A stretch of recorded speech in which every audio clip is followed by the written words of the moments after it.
Houston Rockets got a signature win against the Golden State Warriors. They essentially, basically won the series, taking 3 games from the Warriors, and we can no longer look at this as an aberration.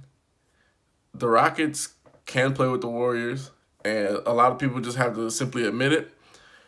And this is one of those trap games because James Harden didn't play, but the Rockets didn't care, and they showed great poise. They knew the Warriors would make a run, and they withstood the run, and they were able to close out the game. CP3 had 23 points, 17 assists.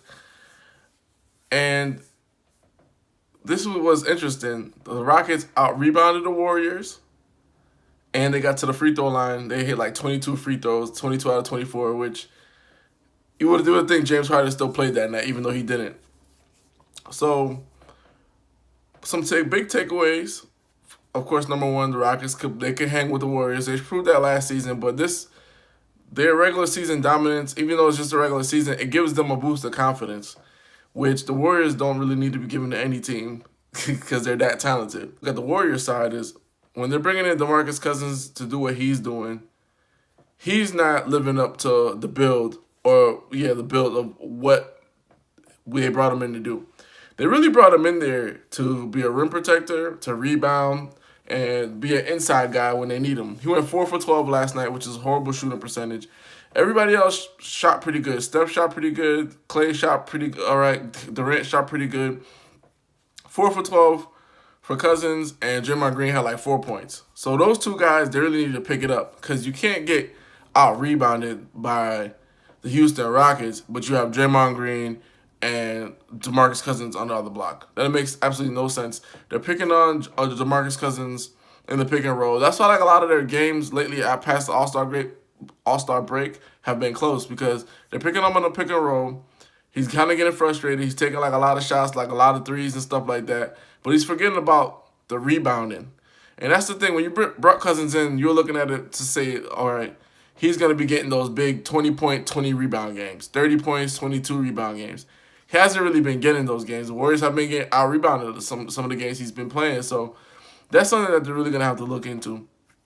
As far as the Houston Rockets, this is a great confidence builder, but it's not something that I would say for them to hang their hat on. Because some of the things that happened were an aberration. Like they shot 22 or 24 free throws without James Harden in the lineup. Kenneth Faried hit 4 threes. Kenneth Faried is not a three-point shooter. PJ Tucker hit 4 threes. Eric Gordon hit 4 threes, but Eric Gordon shot 4 for 12 from 3 or something like that. So and Chris Paul hit 4 threes. So you have 4 guys in the lineup that all hit 4 threes. So right there, you're looking at 16 threes. It's like that sharing the wealth kind of from the 3-point line. It's fine and dandy during the regular season, but in the playoffs when things tighten up, that's not a good recipe. Like you're not gonna want Kenneth Faried to be shooting off 4 threes, 6, 7 threes. You're not gonna want that at all. But this is a great win, signature win.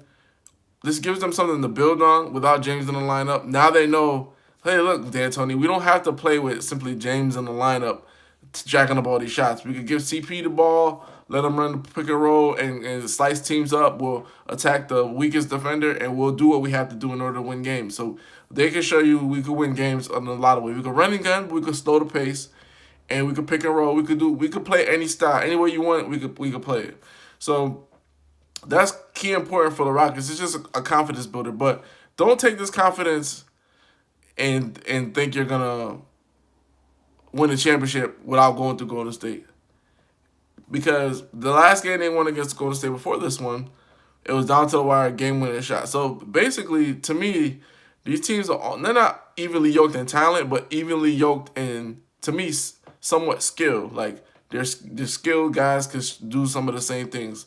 Durant and Curry could score and somewhat defend pretty good. You look at Chris Paul and James Harden. Even James Harden's not known for his defense. He has points where his offense serves his defense, and he could step up on defense as well. So this is interesting. But 2 key things for both teams. Rockets, they have found another way to play, and they can play without James Harden. Now they know it, so there's no excuse for him. If he's out of the lineup, you can play. Warriors, Cousins and Green, they're not living up to what you're expecting. Defensively, they're not living up to it. And rebounds wise, you can't get out rebounded by these small ball teams. If you have DeMarcus Cousins as your 5, you cannot get out rebounded. Makes no sense. So this is a great win. You're not gonna disrespect either team, but you know what the headlines are gonna read on Monday. Oh my God, the Warriors, they're done. The Rockets are their kryptonite. And this gives credence to, hey, we had them down 3-2. Had Chris Paul not go down, we would have won that series. This gives them credence. But here's the thing, you still lost the series. Here's the thing, playoffs haven't hit yet. It's a different intensity. And another thing is the Warriors and DeMarcus Cousins within himself, he's admitting to seeing, hey, they're attacking me like this. They're coming at me. They're going at me. So he's going to know what to expect, and he's going to adjust accordingly, and Steve Kerr's going to adjust accordingly and stuff like that. But that was a big win for them. You can't front on that at all. They were up 20. Warriors came roaring back, and they still maintained and fought and clawed back and won the game. And that was all under CP3. The only thing I don't like about this win is CP3 takes this like to the head. Like the Rockets, they really take the Warriors to the head. Like they're like, hey, we want to beat them. We're built to beat them.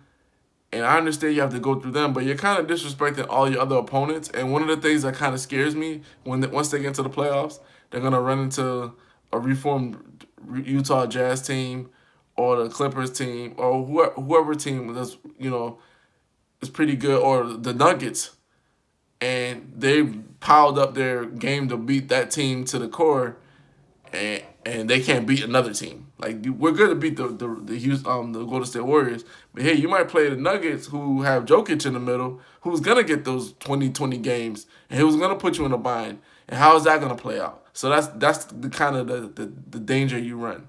Instead of being ready to beat any team, you're only built to beat one team, and you might not really face them in the playoffs till the final round, and you're beat up and they're beat up, and all that doesn't matter anymore. So we'll see how this plays out.